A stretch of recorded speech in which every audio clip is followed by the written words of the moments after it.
On n'est pas du monde, une émission proposée par l'équipe du Verbe, avec Antoine Malenfant et James Langlois.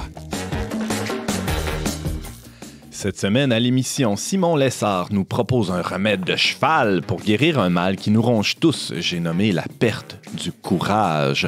Valérie Laflamme-Caron, elle scrute les horizons de l'Internet et nous déniaise un peu au sujet de TikTok. Et le père Édouard Chatov nous livre sa chronique cinéma sur le dernier film de Riccardo Troggi. Bref, on n'est pas du monde.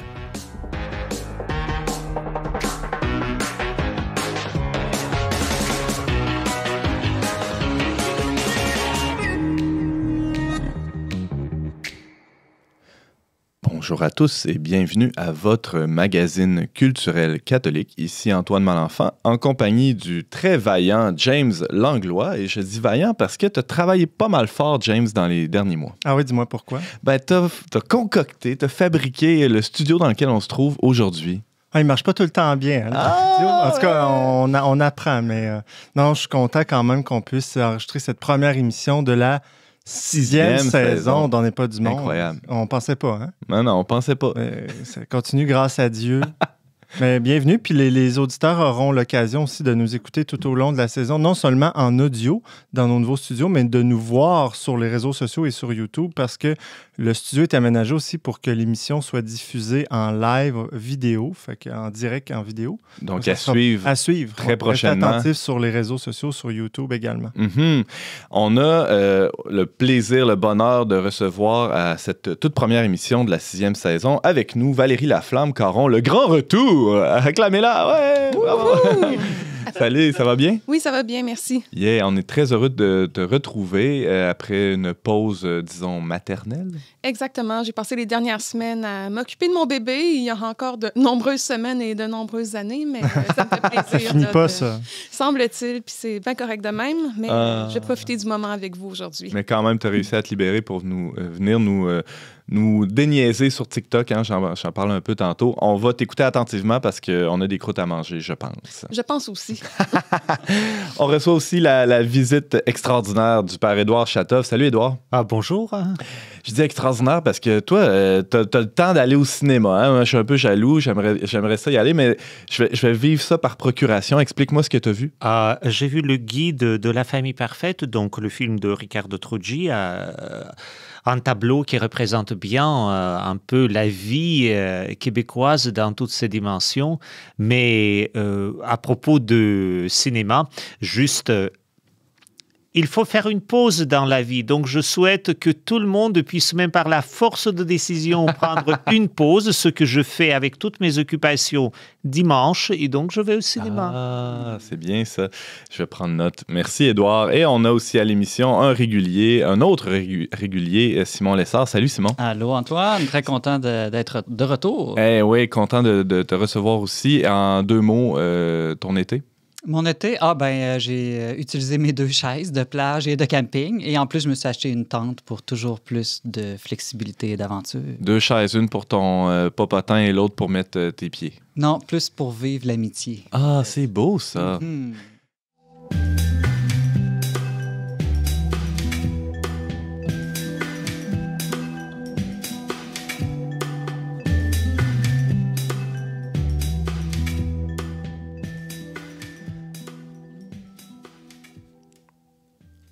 En 1978, l'écrivain Alexandre Solzhenitsyn, alors en exil de sa Russie natale, prononçait un discours mémorable à la prestigieuse université Harvard.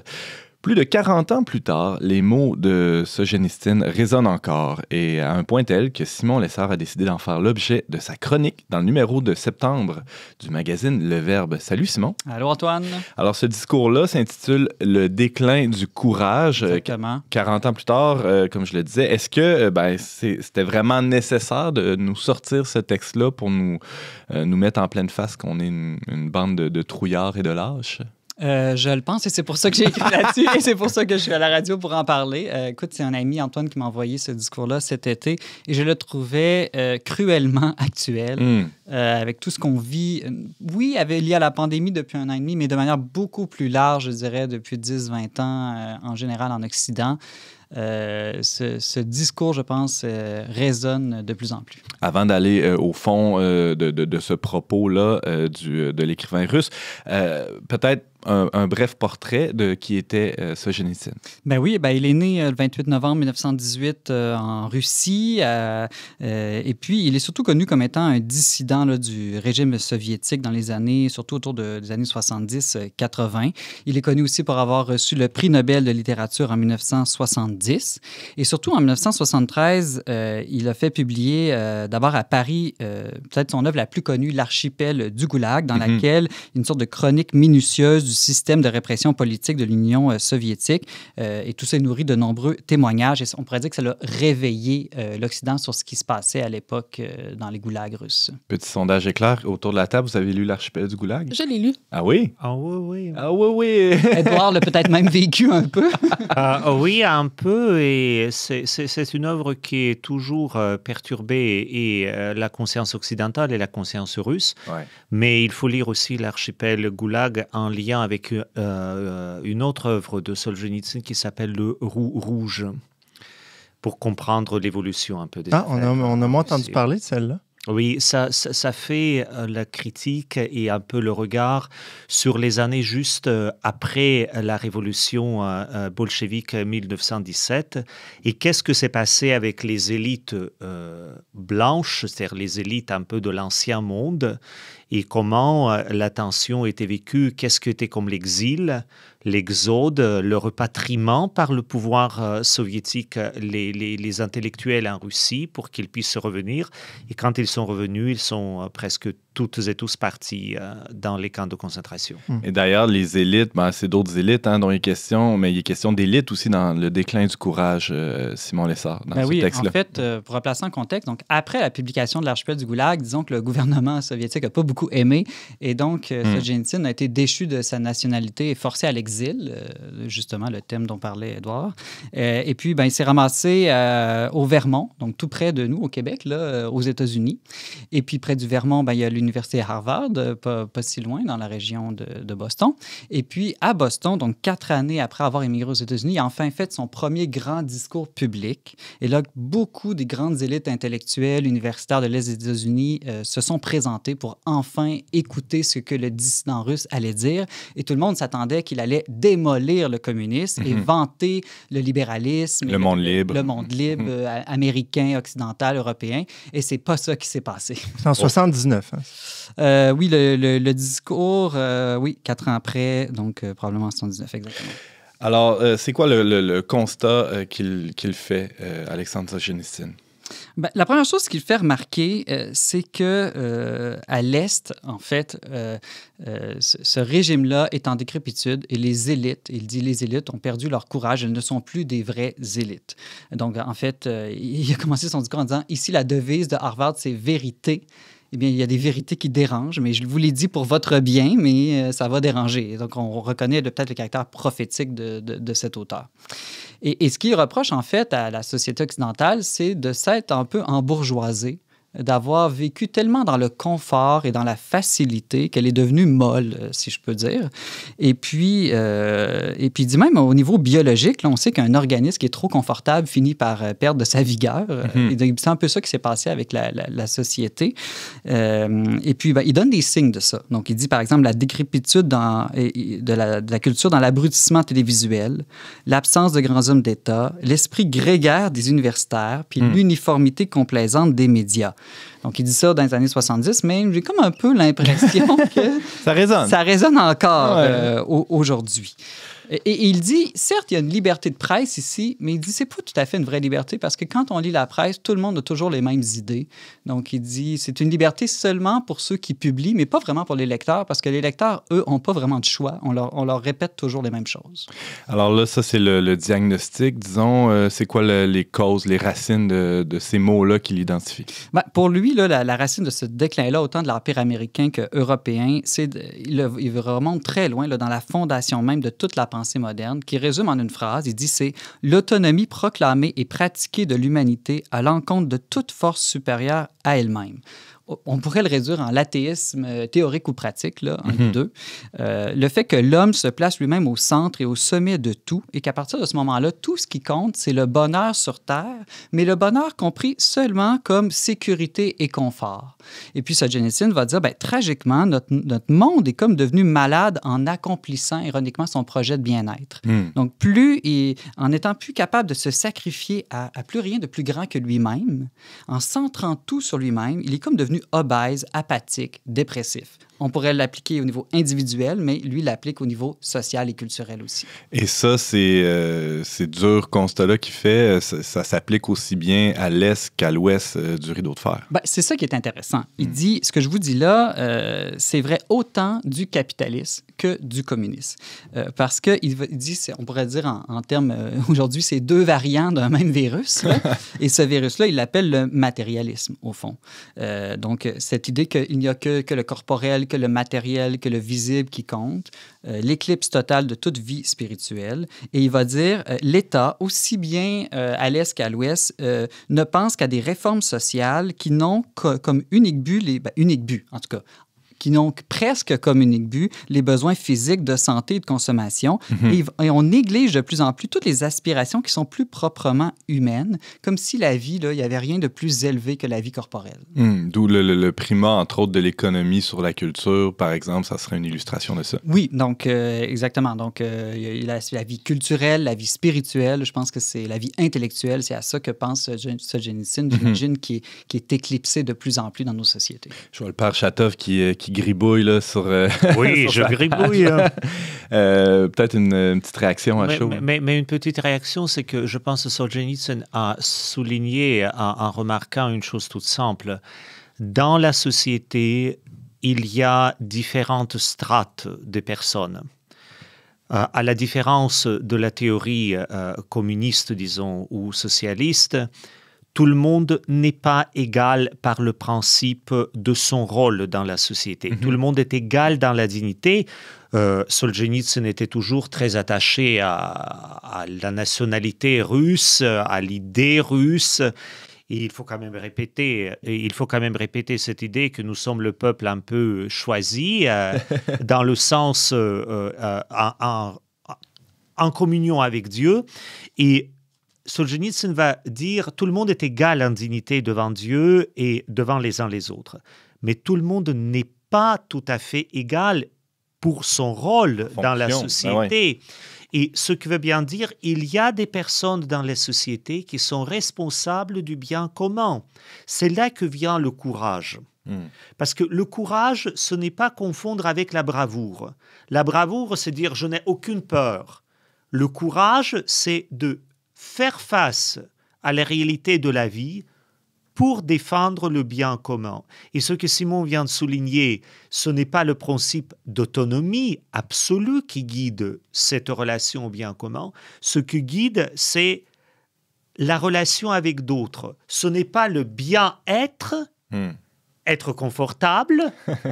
Aujourd'hui, il y a une prolifération des publications sur comment je vais construire mon bonheur propre. Vous n'avez qu'à aller dans les librairies faire un petit tour ou jeter un coup d'œil, mais c'est être avec Dieu, avec l'autre, et même avec soi-même, mais en vérité pour le bien. Alors, c'est un peu T'es d'accord avec ça, Simon? Je suis d'accord. En fait, c'est Édouard qui aurait dû faire cette chronique-là. Non, mais ça se complète bien. Et bon, j'imagine que tu as décelé un peu, c'est le titre de ton texte d'ailleurs dans le magazine, un remède que Solzhenitsyn propose parce que là, tu ne vas pas nous laisser sur ce triste constat. Et Solzhenitsyn essaie quand même d'avoir une parole d'espérance. Donc, à disons, ce culte de la matière, là, le matérialisme, il oppose, je dirais, une culture de l'esprit. Donc, ce que je vous disais tout à l'heure, certainement vie culturelle, vie intellectuelle, mais surtout vie spirituelle. Il va dire, par exemple, si l'homme était né que pour le bonheur terrestre, il ne serait pas né non plus pour la mort. Or, on voit bien que tout le monde va finir par mourir. Donc, lui, il voit en cela un signe qu'on est appelé à quelque chose de plus grand, en fait, que la vie corporelle, que la vie matérielle, qu'il ne faut pas se contenter de ce qu'il appelle un gorgement de quotidienneté. On dirait aujourd'hui métro, boulot, dodo, mais vraiment accomplir un dur et permanent devoir, en sorte que tout le chemin de notre vie devienne comme l'expérience d'une élévation, et là, le mot élévation est très important, avant tout spirituelle. Donc, pour lui, il faut quitter cette vie en créature plus haute qu'on y est entré. Donc, c'est toute cette idée de, il faut viser haut, il faut viser grand, il faut s'élever. Je dirais même en termes chrétiens, il faut peut-être plus se laisser élever, mais cette idée d'arrêter de se contenter d'une petite vie.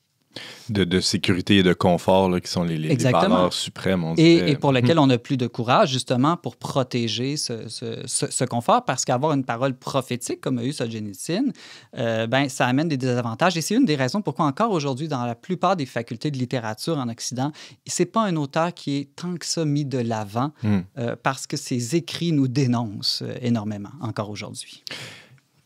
Oui. Juste peut-être un dernier mot dans le sens de réaction, c'est que la grande chose pour s'élever cela, le confort ou le bien dans la vie n'est pas dénoncé par Solzhenitsyn en tant que tel. Il est dénoncé que si le moyen, c'est un moyen, devient la fin. Devient la fin, le but et la fin en soi, la fin absolue. Quand Solzhenitsyn vécut aux États-Unis, au Vermont, il n'est pas venu quand même vivre dans une cabane au milieu de perdu nulle part, sans le chauffage et tout cela. Et il ne faut pas non plus exagérer, c'est-à-dire, mais la critique, elle est adressée que très souvent dans les sociétés actuelles, de l'Occident ou de l'Europe de l'Est, voire de l'Asie, nous renversons les choses. Le moyen devient le but, et c'est là que les choses se gâtent. Ben oui. Ça t'a changé, ce texte-là, Simon? Ben oui, surtout la finale où il ose parler explicitement du nécessaire retour à Dieu de l'humanité. Et il va dire qu'il faut même aller vers une nouvelle ère anthropologique où, selon lui, le Moyen-Âge avait une certaine tendance à mépriser le corps, ce que je suis peut-être pas tout à fait d'accord, mais en tout cas, c'est son point de vue. Et pour lui, la modernité méprise tout à fait l'esprit. Il dit le salut de l'humanité va passer par vraiment l'homme qui se tourne corps et âme ensemble, totalement vers plus grand que lui, c'est-à-dire vers Dieu. Simon Lessard, tu nous parlais du fameux discours d'Alexandre Solzhenitsyn intitulé « Le déclin du courage », prononcé à Harvard en 1978. Et on peut lire ta chronique dans le magazine de septembre-octobre 2021, qui vient toujours de sortir du magazine Le Verbe, intitulé « Le remède Solzhenitsyn ». Merci beaucoup, Simon, d'avoir été avec nous. Merci, Antoine. Cette fois-ci, c'est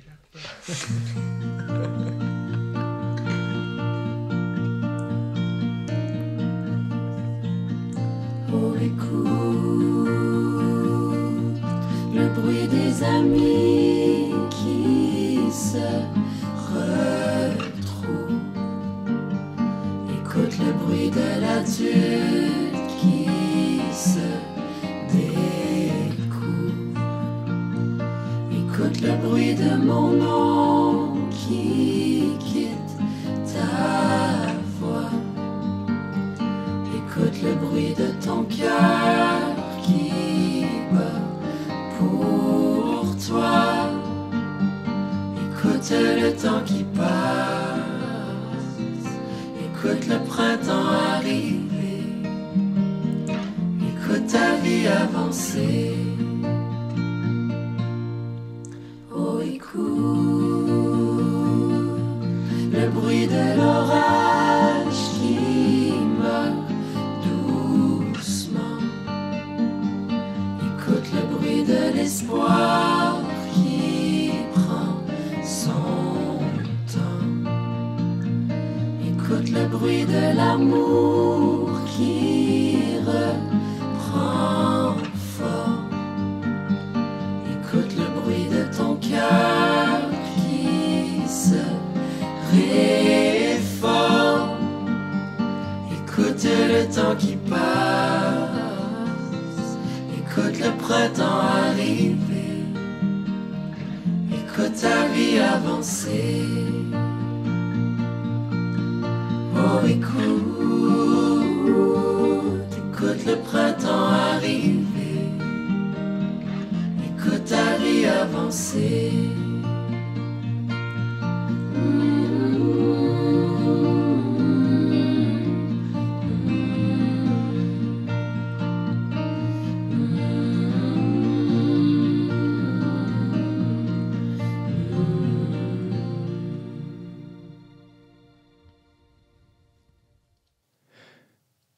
Vous êtes toujours avec Antoine Malenfant à la barre d'On n'est pas du monde. On vient d'entendre Étienne Copé. Il est fini le temps, et depuis longtemps, semble-t-il, où les plus branchés parmi nous faisaient et défaisaient les tendances sur Facebook. Non seulement le réseau Instagram a-t-il détrôné Facebook chez les jeunes générations, mais Instagram lui-même serait en train de devenir ringard. Aïe, aïe, aïe, ça fait mal, ça. Hein? Difficile de ne pas se sentir dépassé, les gars. Hein? Ouais, nous autres, on ne traite pas encore Facebook. Ah ouais, on est complètement plus dans le coup. Hein? Non, mais le Verbe, on a un compte TikTok. Ah ben c'est ça, c'est de ça qu'on parle. Hein? Vous allez voir, heureusement, hein, celle qui est en étroit contact avec les ados et leur code culturel, Valérie Laflamme-Caron, est avec nous aujourd'hui. Salut! Allô?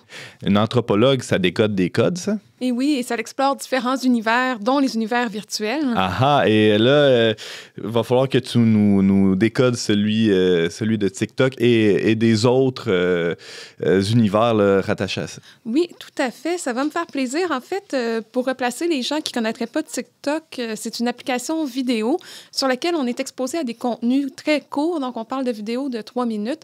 C'est une application qui permet de faire du montage très, très facilement. Et contrairement à Instagram et Facebook, on n'est pas exposé seulement aux vidéos de nos contacts, des gens de qui on serait devenus amis, si je peux dire. C'est une interface qui s'appelle For Your Page et qui t'envoie des vidéos. Et tu scrolls, donc tu fais défiler les images de haut en bas, de bas en haut. Et puis, c'est un algorithme qui décide ce qu'on va t'envoyer. Au début, c'est des choses qui sont très insignifiantes, des petites danses. Quand on est un homme, c'est des contenus plus langoureux, évidemment. C'est très stéréotypé. Ah oui. Mais au fur et à mesure où on va aimer des choses, où on va défiler, ben, l'algorithme va nous envoyer des contenus qu'on ne sait même pas qu'on voulait voir. Et ça devient rapidement hautement divertissant, voire même informatique. Fait que TikTok, c'est mieux que nous, ce qu'on veut. Exactement. Aïe, aïe, aïe. Est-ce que je comprends, Valérie, que ce réseau social-là évite l'effet chambre d'écho et nous ouvre peut-être à d'autres réalités que juste toujours nos amis et les mêmes 3 sujets qui nous intéressent? D'aucuns diraient que oui, mais rapidement, on va cerner quand même l'univers dans lequel tu baignes. Moi, il a fallu que je fasse un effort pour aller sélectionner d'autres hashtags, d'autres mots-clés, parce qu'on avait compris que j'allais avoir un enfant et que je m'intéressais beaucoup au contenu de maternité. Puis à un moment donné, j'en ai eu assez. Là, petit point technique, tu as dit que TikTok permet de faire le montage. En fait, le montage se fait sur l'application elle-même. C'est pas que je vais faire, je vais devoir faire le montage sur un autre logiciel. Ça prend pas de compétences particulières de cinéaste. Là. Tout se fait sur la même application, c'est ça? Exactement. Aïe. Puis, on rajoute une trame musicale et c'est à l'aide des trames musicales là, qu'on va pouvoir passer aussi d'une vidéo à l'autre. Il y a le phénomène du pastiche où on reprend la même chorégraphie, le même concept, si je peux dire. Ouais. Mais pour parler à la fois de cuisine, de politique, d'éducation, de mode.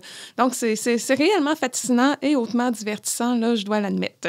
Tu parles du pastiche, c'est très 2e degré, là, et même 3e, 4e degré. C'est-à-dire, on fait de l'autodérision. Il y a beaucoup de ça dans cette culture-là, non? Oui, mais c'est aussi quelque chose qui peut être très sérieux et avoir un impact dans le monde réel, si je peux dire. Par exemple, aux États-Unis, quand c'était la campagne électorale, il y a des TikTokers qui se sont mobilisés pour réserver des billets lors d'une conférence censée être présentée par Trump. Donc, ils ont réservé leur place gratuitement en ligne et ne se sont pas présentés les coquins. à l'événement, ce qui fait que Trump s'est présenté devant une audience, en fait, devant une non-audience, puisqu'il n'y avait personne. Donc, ça bouleverse aussi les codes de l'industrie musicale. Ouais. Donc, il y a une grande nostalgie, on va en parler, parce qu'il y a des hits rétro, si je peux dire, qui reviennent à la mode à travers des vidéos virales. Par exemple, la pièce Dreams de Fleetwood Mac, qui a été sortie en 1977. Elle est revenue dans le Billboard, donc en la 21e place à l'automne dernier, jusqu'à devenir la pièce la plus téléchargée sur iTunes. Non. Et ça, tout simplement à cause d'une vidéo d'un homme qui buvait son jus de canneberge en faisant du skate. Fascinant. Tu parlais d'impact aussi. C'est gros comment TikTok là, dans l'univers des réseaux sociaux? Cet été, il y a 3 milliards de personnes qui ont téléchargé TikTok, en fait, jusqu'à cet été. Ouais. Et c'est le confinement qui a eu vraiment un effet déclencheur. Moi-même, j'ai téléchargé l'application à force d'ennui dans mon salon. J'ai fait, on va aller voir c'est quoi TikTok quand ça fait qu'on a fait du pain, qu'on a passé tout Netflix, ben, on explore les horizons de son salon. Donc, j'ai téléchargé TikTok.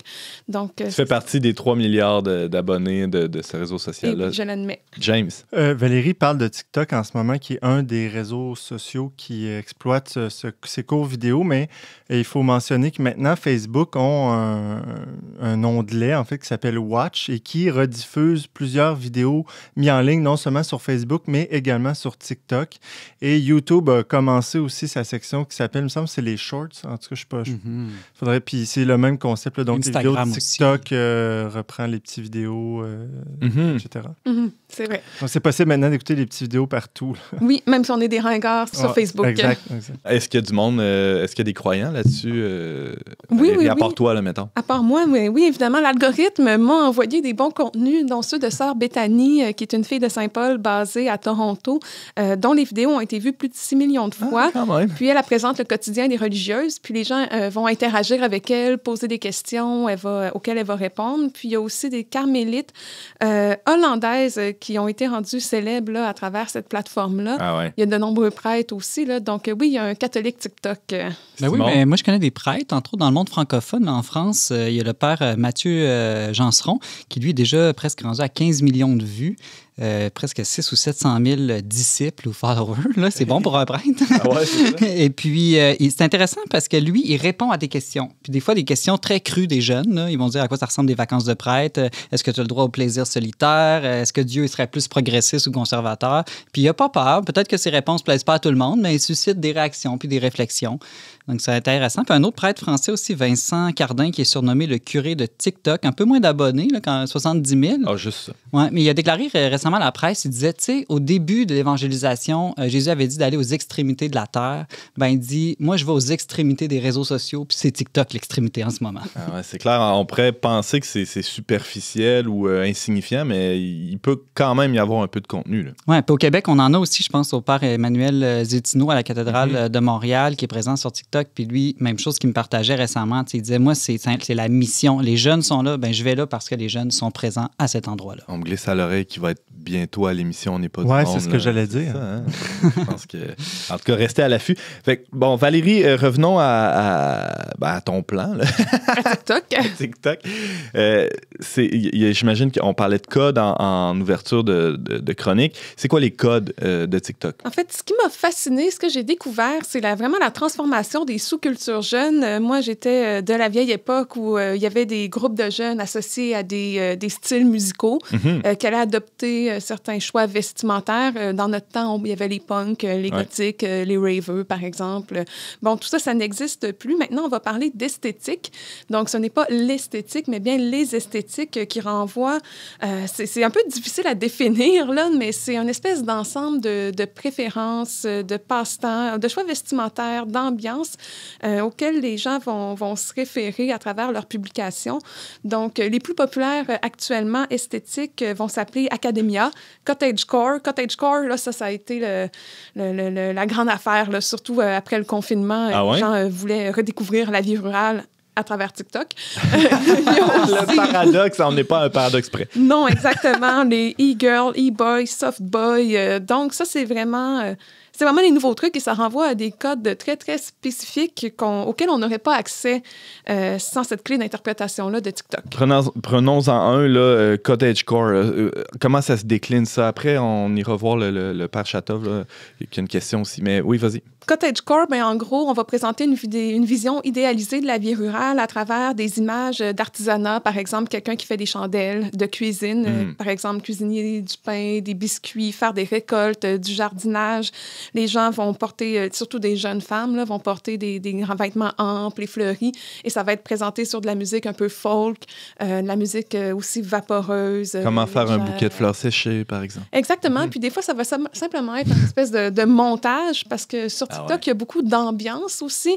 Les gens, par exemple, vont filmer leur tasse de thé, ensuite vont filmer par la fenêtre le vent qui souffle sur les tournesols. Ils vont filmer une grange et finir par un petit lapin. Donc, que j'invente au fur et à mesure, mais finalement, ça devient très, très esthétique, très léché, très, très beau. Donc, c'est beau parce que moi, j'avais l'impression que souvent, c'était kitsch, quétaine, pas de grande qualité, non? Non, mais ça dépend de quel côté de TikTok tu vas te retrouver. OK, je suis peut-être pas dans le côté obscur, moi, c'est ça. Exactement, exactement. Puis c'est une esthétique même qui a influencé, qu'on a retrouvé sur le dernier album de Taylor Swift, sur son album Folklore, justement. Ouais. On a dit que c'était l'entrée du cottagecore dans la culture populaire. Wow. Donc, ça, c'est un exemple. C'est-à-dire l'influence que ça a même sur la culture plus mainstream, là, où les grands... Industriels, je ne sais pas comment dire, parce que maintenant, on ne peut pas le séparer de ça. En effet. Par Édouard. J'ai une petite question qui me fascine. Bon, il y a plusieurs esthétiques, il y a la multiplication de diversité dans, disons, tous les sens, et donc l'éclatement de plusieurs facettes de vie. Et comment on fait la communication entre différentes facettes? Ou c'est juste l'esthétique divertissant et qu'est-ce qu'il y a après? Mais c'est vraiment, en fait, qu'est-ce qu'il y a après, je dirais, pas grand-chose. C'est une façon qu'ont les jeunes et les gens qui participent à ça de se représenter leur vie, si je peux dire. Parce que contrairement à certaines cultures musicales où il y avait un statut socio-économique, il y avait quelque chose de très revendicateur associé à ces mouvements-là, j'ai l'impression que les esthétiques TikTok en tant que telles se résument finalement à une apparence, à une image de soi. Puis bon, certains vont associer des valeurs, par exemple, les gens qui sont dans le Dark Academia, donc ça, c'est des jeunes qui vont s'habiller avec des vestes à carreaux, des vestons noirs, ils vont aimer les true crime, par exemple, et tout ça, vont mettre des vidéos de bibliothèques, de livres anciens avec des châteaux et puis tout ça. C'est comme Harry Potter 2.0. Exactement. On pourrait dire qu'ils ont comme valeur l'apprentissage. Mais si je comprends bien, ce que tous les participants de TikTok veulent, c'est de se révéler tel qu'on est et d'être accueilli tel qu'on est.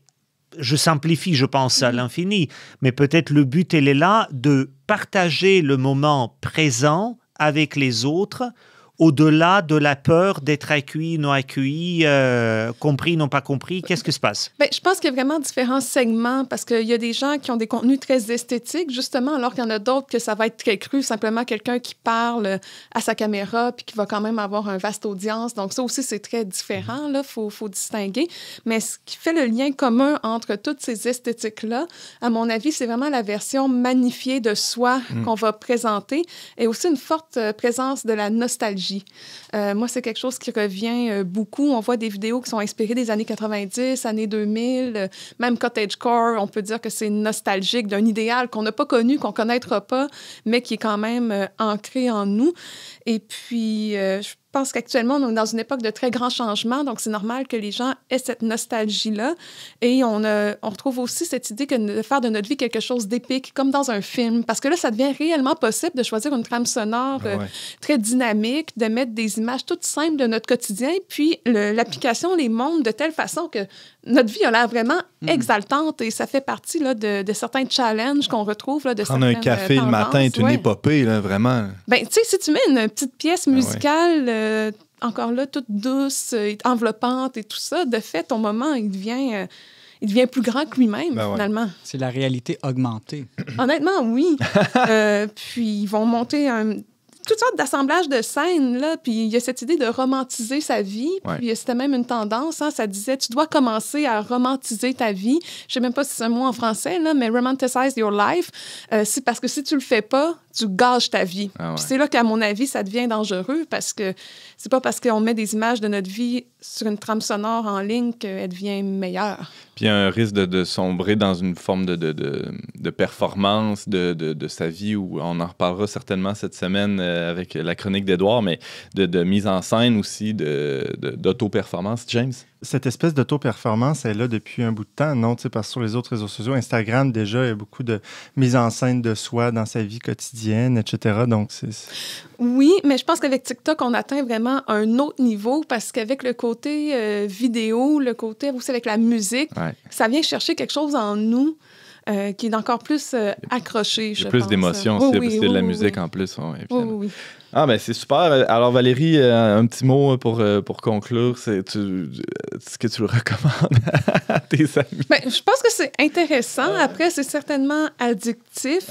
Puis moi, ce à quoi ça me faisait penser, je me disais, si j'étais dans mon milieu de travail et que j'avais à parler à des jeunes, une thématique intéressante à explorer au plan pastoral, ce serait de qu'est-ce que c'est que de vivre sous le regard de Dieu? Moi, tu sais, c'est une expression que j'ai rencontrée à plusieurs reprises dans mon parcours. Et puis là, ça m'a vraiment frappée quand je préparais la chronique. Je me disais peut-être qu'on pourrait retrouver ce même, en fait, un côté épique beaucoup plus authentique et senti et réel, en fait, vrai, si on se mettait à réfléchir là, ce que ça implique au quotidien. Comment Dieu me regarde, lui, puis peut-être que ça va m'aider à me regarder autrement, c'est ça? Et oui, puis ça sera sans doute peut-être une autre chronique, mais ça ne sera pas aujourd'hui. Ah, ben c'est déjà pas mal. Merci beaucoup, Valérie, de nous avoir éclairé sur cet univers qui nous était, ma foi, franchement inconnu, je pense. Hein? Autour de la table, on ne connaissait pas grand-chose. Hein? Ouais, on a tous au-dessus de 15 ans, donc. Les vieux que nous sommes. Merci, Valérie. Ça m'a fait plaisir.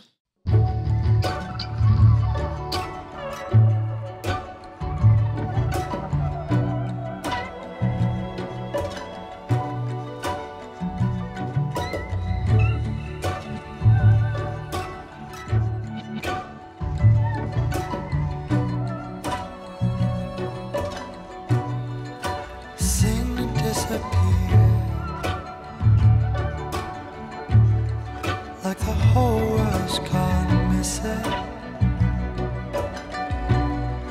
like a whisper in your ear. It's telling you where you're going, full of strangers that make it so sweet.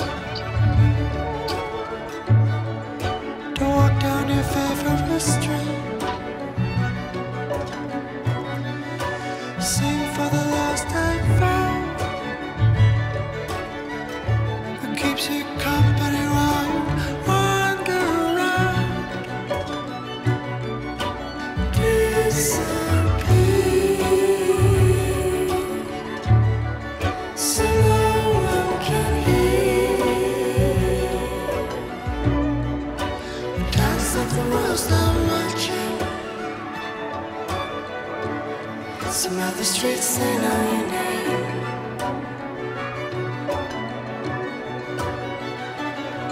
Where the words grow on walls like wildflowers, where the air tastes like sugar through the concrete's fever. To the voice that helps you wonder, you're happy to go blind, staring at the sun through someone else's eyes. Para os perdidos e achados,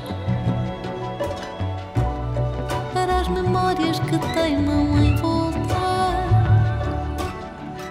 cantar para quem quer saber, mesmo quando o mundo não está canto de uma saudade, murmúrio na tua pele, a melodia por onde vais. Disappear, so no one can hear. Dance like the world's not watching.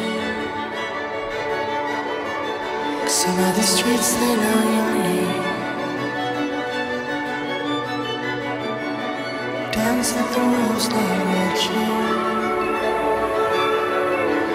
Some of the streets, they know your name.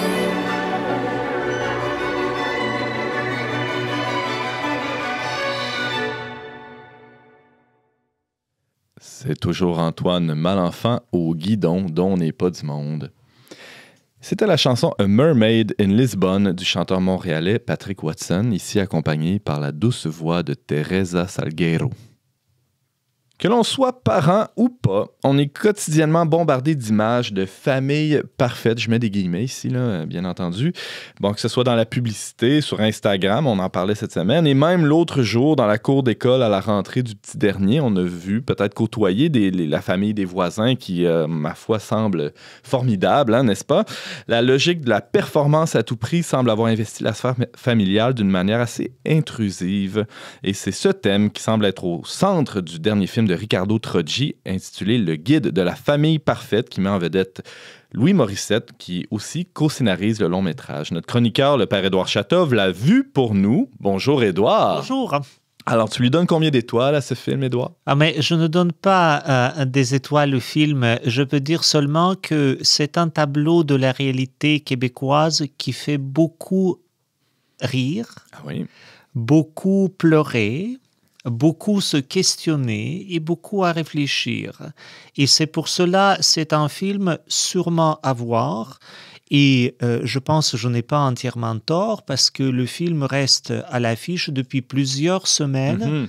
Et je pense que c'est dû non pas seulement parce que c'est une production québécoise, mais parce que c'est vraiment la production de Troggi a trouvé un écho dans les cœurs des personnes donc, qui habitent Québec et même ailleurs. Parce que c'était visible que le film, donc il y a le résumé du film en anglais, ce qui veut bien dire il est prévu pour plus grand public, même anglophone.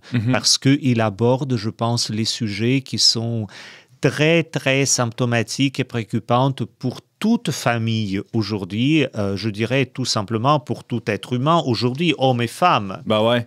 Allons rapidement au synopsis. Qu'est-ce que ça raconte, ce film? Au synopsis, le film est très simple. Donc, c'est une famille, père, séparé de sa première femme, qui vit avec sa deuxième femme et sa fille. Il a aussi deuxième enfant avec sa deuxième femme, sa deuxième conjointe, et on nous montre le quotidien à l'école, dans la famille, pendant un certain moment, pour juste nous mettre au courant de certaines réalités, comment ils sont vécus comme le matin, à midi, le travail, les relations avec des autres, et à la fin aussi, quel est le but de tout cela en fait? Évidemment. Valérie? Bon, comme pour travailler dans un collège privé, je dois admettre que même si c'était parfois caricatural, quand j'ai vu le film, moi, j'ai retrouvé plusieurs scènes qui sont tout à fait ancrées dans le réel. Là. Par exemple, à un moment donné, la jeune fille demande à son père s'il passe autant de temps au travail ou sur le portail de l'école où il a accès à ses notes et peut suivre en direct là, son évolution scolaire. Et puis, c'est quelque chose qu'on se demande nous-mêmes là, en tant que travailleurs du monde de l'éducation. Passez-vous tout votre temps sur le portail de l'école? Donc, ça m'a bien fait rire. Simon? Non, mais moi, j'ai pas vu le film, là, mais donc je comprends que c'est pas tant la famille parfaite dans le sens qu'il veut avoir de l'air parfaite sur les réseaux sociaux, puis que tout va mal à l'intérieur. C'est vraiment une famille qui, à l'interne même, a un idéal de perfection, c'est ça? Ils ont un idéal de perfection, mais c'est aussi un idéal qui, de temps en temps, est poussé jusqu'à l'absurde, jusqu'à la caricature. Et je pense, ce qui est quand même assez intéressant, que Riccardo Troggi, dans ce film, avec le jeu d'acteur quand même qui est très bien, qui est très naturel, même s'il y a d'humour et un peu de l'ironie, de satire, qui permet de percevoir aussi l'absurdité de certaines situations et dire où est-ce que se trouve l'équilibre, non pas de la perfection, disons, de performance, mais où est-ce que se trouve l'équilibre humain qui permet vivre dans la famille, d'être un père, d'être une fille, aller à l'école et quand même avoir aussi un peu du temps libre, ce qui quand même est très bien montré dans ce film, que tout le monde est surchargé. Tout le monde est surchargé, c'est-à-dire pour avoir quelqu'un et aller boire un café, il faut presque prendre un rendez-vous 3 mois d'avance où il y a en même temps cette faiblesse émotionnelle et humaine. Il y a une scène dans ce film qui, ça m'a fait rire énormément. Je ne revenais pas à cause de mon tempérament un peu russe, parce que moi, je suis un peu direct, et donc je dis de temps en temps les choses, pas les enveloppant en 3 couvertures avec un petit coussin. Et là, le héros principal, donc, qui est joué par Louis Morissette, qui parle avec un de ses collègues qu'il doit reprendre, il lui parle dans le style complètement gentil, prévenant, bienveillant, et l'autre... Québécois, bref. Oui, québécois, et l'autre, en écoutant sa critique, il dit, il dit, je ne peux pas plus travailler. Là, ce que tu viens me dire, ça me fait un choc. Je vais prendre moitié de la journée du congé parce que je dois vraiment digérer, là, ce que tu viens de me dire. Et là, on voit jusqu'au quel... je dirais presque l'enfantillage, on peut y aller quand on est un homme adulte au travail et on n'est pas capable d'accueillir aucune critique parce que l'autre ne le démolissait pas, il ne lisait pas comme dans certaines cultures. Je ne nommerai aucune, l'auditeur fera le lien. On peut dire dans une université « Ah mais votre travail c'est nul ». Non, c'est pas ça ce qui s'est passé. Et donc le film, il reprend un peu tous ces aspects. En fait, comment faire de notre vie une histoire, une narration, mais une narration qui fait sens et pas juste l'accolage des épisodes complètement séparés. On le comprend bien en voyant la bande-annonce du Guide de la famille parfaite par Édouard Chatov que la question des apparences est au cœur de cette famille-là. Ça devient même obsessif. T'es d'accord avec ça? Oui, tout à fait, c'est obsessif, mais il y a presque comme une fatalité et découragement parce que la personnage de la femme de Louis Morissette, donc de la deuxième conjointe, elle dit dans un moment « Je comprends, c'est trop, et c'est pas comme il faut, mais je ne sais pas quoi faire. » Et je pense qu'il y a aussi dans notre société, on est pris comme dans un engrenage de jeu des apparences où on ne sait plus comment s'en sortir. Et je pense qu'il y a la chose simple à sortir, c'est de retrouver la simplicité de vie. Valérie? Ce qui est fascinant dans ce film-là aussi, c'est de voir l'incapacité des adultes à être des adultes, parce que d'un côté, il y a l'ultra-performance, et puis il y avait le personnage aussi de la mère de la jeune fille, la première épouse, qui, elle, est dans tout le contraire, en réaction à une forme d'autoritarisme, si je pourrais dire, qui pourrait être perçue. Elle est complètement dans le copain-copain, et on voit à quel point c'est tout aussi destructeur, finalement, pour la jeune fille. C'est fascinant. Parce que ce qui est très intéressant dans ce film, je ne sais pas, est-ce que Louis Morissette ou Riccardo Troggi était au courant. Il y a plusieurs années que l'ancien archevêque de Canterbury, Ron Williams, a publié un ouvrage qui s'appelle « Les images perdues, les icônes perdues », où il faisait le constat que la difficulté de notre société, que les adultes ne veulent plus être des adultes, ils veulent être des copains de ces enfants. Et le résultat, c'est qu'en fait, ils volent l'enfance à ces enfants parce que leurs enfants sont propulsés à l'âge adulte plus tôt que prévu. Et en fait, ni les uns ni les autres ne sont pas capables d'assumer leur propre rôle humain. Les rôles humains, non pas seulement culturels, mais pour accomplir ce qu'on doit faire au moment, là, on doit le faire. C'est-à-dire ce qu'aujourd'hui on appellera l'état de pleine conscience, c'est-à-dire être présent au moment présent. Ouais. Et je pense que la difficulté, il est un peu dans cela. Et la performance, c'est le projet aussi de notre vie. La vie n'est plus reçue comme un don, mais comme un projet, d'où on voit très bien dans ce film que ce qui unit toutes ces personnes, le père et 2 femmes qui l'entouraient dans sa vie, c'est le projet parental. On ne parle jamais de l'amour, de sentiments, on parle toujours de performance, de ce qu'on va projeter, qu'est-ce qu'on doit satisfaire ou ne pas satisfaire. Il y a des scènes complètement satiriques qu'on peut voir, et surtout quand ce couple, ils ont un petit-fils, et ce petit-fils vient les voir dans la chambre à coucher le soir et on voit très bien qu'ils sont complètement déstabilisés parce que ce n'est pas dans leur projet. Lui, il doit dormir tranquillement dans sa chambre. Et lui, il ose venir et dire « Je veux être avec vous ». Ils ont prévu d'autres choses. Donc, c'est assez perturbant, mais aussi très questionnant. Avec toutes les exigences qui viennent avec un tel projet, on peut le deviner. Il nous reste quelques minutes. Édouard, tu voulais parler aussi du retournement, parce que ça ne se termine pas... En fait, il y a une forme de conversion, j'imagine. Il y a une mise en question, en fait. La grande mise en question, je ne vais pas ouvrir l'intrigue du film, parce qu'il y a quand même aussi les événements dramatiques, mais il y a un questionnement, et la question qui est lancée avec nous, et je pense que ce que soulignait Valérie en parlant des réseaux sociaux, et Simon de courage et de notre l'état de démocratie, est-ce que nous sommes capables ou est-ce que nous voulons accepter l'ordinaire de la vie sans jamais accepter la médiocrité? Le moyen ou l'ordinaire de la vie, ce n'est pas nécessairement la médiocrité, et donc je pense que la médiocrité est non acceptable, d'où ce désir de se propulser vers la performance pour dire « je peux aller toujours plus loin ». Mais ces plus loin ne doit pas jamais devenir complètement démesuré qu'en devenant la démesure, il vient nous détruire. Simon?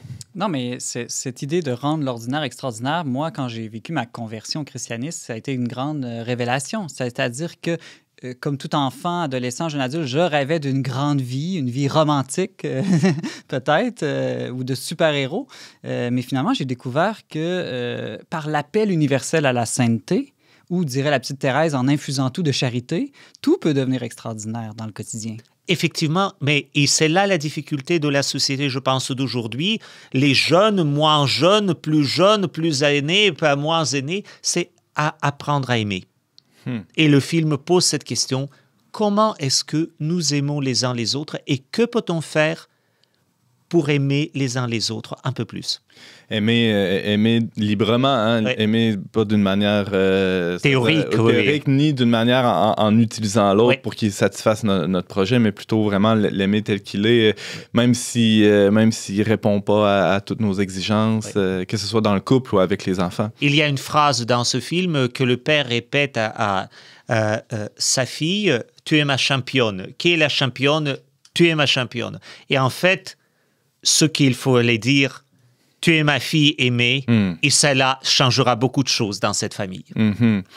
Père Édouard Chatov, tu nous faisais ta critique, ou en fait, critique commentée, disons, du film Le Guide de la famille parfaite, un film réalisé par Riccardo Troggi, qui est encore en salle pour quelques temps, on l'espère, et qui est disponible aussi dès maintenant sur Netflix pour ceux qui préfèrent rester dans leur salon. Merci beaucoup, Père Édouard, de nous avoir fait ce portrait. C'est toujours un plaisir.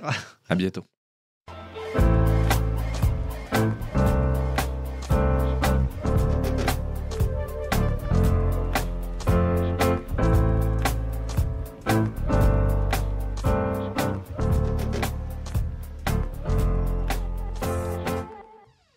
C'est tout pour cette semaine, mais avant de se laisser, on y va avec quelques suggestions culturelles de nos chroniqueurs.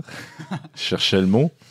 De nos Simon, Valérie et Édouard, tiens. Il paraît que c'est passé date, le mot chroniqueur. Là, de nos amis. Je sais pas, là, il paraît qu'il y a un nouveau thème. Là. On est tous des animateurs. Ouais, surtout toi, je dirais. Alors, vas-y, Simon. Oui, moi, dernièrement, j'ai vu justement sur la plateforme Netflix un film vraiment touchant, un film qui, tu sais, quand vous avez le goût de vous remonter le moral, là, puis que ça finit bien. Ça m'arrive jamais, ça. Ça s'appelle Le Faucon au beurre d'arachide. Juste le titre, hein, c'est déjà coloré et savoureux.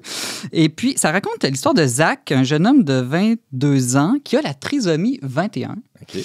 Et puis, en gros, là, il veut s'évader d'un centre de jour où il est obligé de vivre parce qu'il n'y a personne pour l'aider à vivre dans la vie. Et puis, lui, il a le goût de vivre d'aventure, il a le goût de devenir lutteur professionnel. C'est aux États-Unis que ça se passe. Il se ramasse une cavale avec un autre garçon d'à peu près du même âge qui est un chômeur, qui n'a pas d'emploi, qui fuit la police et tout ça. Donc, c'est un film un peu drôle, mais surtout, ce qui est touchant dans ce film-là, c'est que c'est une histoire d'amitié.